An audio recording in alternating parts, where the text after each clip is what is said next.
I think it's just because it's been like a part of my life for so long that it's um a little hard to imagine kind of life without it, especially with it being everywhere. Mhm. And it seems like, with the more technology that we have, the more access that there is. Because before it was just sort of like just in one place at one time, but now it's like everywhere.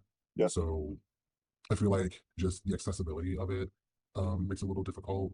Um, and just the fact that it's been kind of like almost a staple in my life. How do you mean?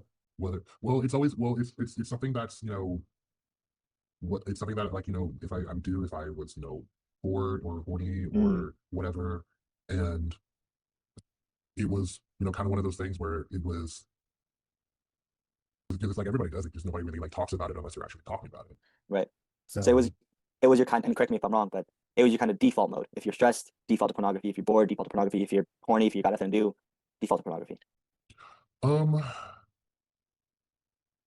definitely like pre pre COVID, Mm, definitely pre COVID, because once lockdown happened and there was like literally nowhere else to go, it was like, okay, well, I'm kind of stuck in here. I'm working from home. And so that just kind of made it easier to just kind of like slip into that, whatever. It yeah. was still relatively in the same mode, go to work, even though it's at home, pay my bills, do my thing, have my alone time. And then probably maybe like a year or two in, like it started getting worse because it started becoming more habitual.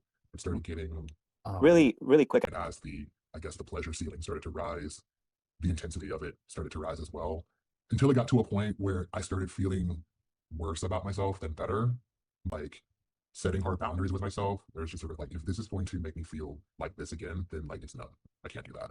Okay. So it was coming up at more and more inconvenient times, times where I felt bored, times where I felt stress, times where I just let my mind wander, and it just defaulted to porn. And I was like, we can't have this. I'm happy to say that that is now less of the case.